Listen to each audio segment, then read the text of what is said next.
तो सुबह 7 बजे से ग्रहण काल प्रारंभ हुआ है और आज साल का पहला सूर्य ग्रहण है, जिस पर आप हमारी ये महा कवरेज देख रहे हैं लगातार गुड न्यूज टुडे पर। देश के जाने माने ज्योतिषाचार्य हमारे साथ मौजूद हैं। 5 घंटे 20 मिनट तक ये पूरा ग्रहण काल चलेगा और अब बस एक और घंटा 11:34 हो गए हैं और 12:29 पर ग्रहण काल समाप्त होगा। और उसके बाद का क्या विधान रहेगा, अभी फिलहाल क्या करना है ज्योतिष के नजरिए से और साइंस के नजरिए से, कितनी बड़ी ये घटना है। कोई इसको सकारात्मक मानता है, कोई मानता है कि इसमें कुछ नेगेटिविटी है, लेकिन उसको भी ठीक किया जाएगा। तो दोनों पहलू यानी सिक्के के दोनों पहलू हम आज जानने समझने की कोशिश करेंगे।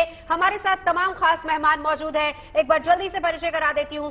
हमारे साथ वैज्ञानिक अमिताभ जी मौजूद है, बहुत बहुत स्वागत है। नंदिता जी हमारे साथ है, तान्या जी हमारे साथ मौजूद है, बहुत बहुत स्वागत है आप सभी का। तमाम खास मेहमान हमारे साथ जुड़े हुए हैं। इसके अलावा हमारे साथ मनीषा कौशिक जी भी मौजूद है, बहुत बहुत स्वागत है आप सभी का।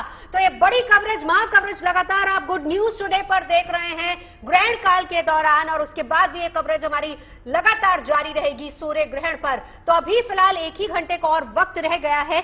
आगे बढ़े उससे पहले इस पूरी घटना को समझने के लिए सबसे पहले इसका साइंटिफिक पहलू समझते हैं अमिताभ जी से। जी हाँ, जैसे कभी प्रोफेसर यशपाल की चर्चा की थी नंदिता जी ने, तो उसमें प्रोफेसर यशपाल के साथ मैंने काम किया है, मिला नहीं हूँ, सर काम किया है। और हम लोगों ने पूरा देश भर में इस तरह के अंधविश्वासों के खिलाफ कैंपेन चलाया। स्कूल के पाठ्यक्रम में बदलाव किए गए थे कि जिससे बच्चों में वैज्ञानिक दृष्टिकोण पैदा हो, अंधविश्वासों से दूर हो। लेकिन दुर्भाग्य से ये उल्टी गाड़ी चलती नजर आ रही है। अब तो स्कूल के कोर्स में से विज्ञान की बातें हटाई जा रही है, डार्विन को हटाया जा रहा है, दूसरी साइंटिफिक चीज हटाई जा रही है, मेंडलेव की प्रेडिक्टेबल हटाई जा रही है। ये बहुत दुर्भाग्य है, मतलब कि हम आज के इस वैज्ञानिक रूप में, जो हमारी सारी जिंदगी विज्ञान की चलती है। अमिताभ जी देखिए, ये एक खगोलीय घटना है, जाहिर सी बात है कि हम इससे विज्ञान को नहीं हटा सकते, हम इससे शास्त्रों को भी नहीं हटा सकते, धर्म को भी नहीं हटा सकते। सर आपके नजरिए से भी ये सही है, आपके नजरिए से भी सही है, ज्योतिषियों के नजरिए से भी सही है। आर्यभट्ट ने शास्त्रों को खारिज किया था, गैलीलियो ने शास्त्रों को खारिज किया था, उससे विज्ञान आगे बढ़ा। जब तक गलत बात को खारिज नहीं करेंगे विज्ञान आगे नहीं। अमिताभ जी यहाँ पर खारिज किसी को भी नहीं करना है, सबका अपना अपना पॉइंट ऑफ व्यू है और उसी पॉइंट ऑफ व्यू को हम समझने की कोशिश कर रहे हैं। जो पहला सवाल था नवजोत का, वो सवाल आपसे दरअसल ये था कि इस पूरी घटना को अगर हम साइंटिफिक तरीके से समझने की कोशिश करें तो कैसे से समझेंगे, वो बताएं। जी हाँ, चलिए। विज्ञान ये कहता है कि विज्ञान ने हमको बताया चंद्रमा कोई देवता नहीं है, राहु केतु जैसे कोई राक्षस सूर्य की परिक्रमा या पृथ्वी की परिक्रमा नहीं कर रहे हैं। विज्ञान ये बताता है कि जब चंद्रमा पृथ्वी के बीच में, सूर्य पृथ्वी के बीच में आया था, चंद्रमा की छाया धरती पर, छाया वैसी पड़ती जब रात के वक्त भी सूरज की रोशनी नहीं होती, तो वैसे थोड़े से हिस्से में सूरज की रोशनी कम हो जाती है, अंधेरा नहीं हो जाता पूरा। तो जैसे रात के समय जो दिक्कतें होती है वही समय, उस समय उससे बहुत कम दिक्कतें ग्रहण के समय होती है। आपको ऐसा नहीं कि दिखना बंद हो जाए, हाँ अंधेरा जैसा जरूर हो जाता है। कुछ पशु पक्षी अजीब व्यवहार करने लगते हैं, उनको लगता है अरे भी शाम का वक्त नहीं हुआ, शाम कैसे कराई।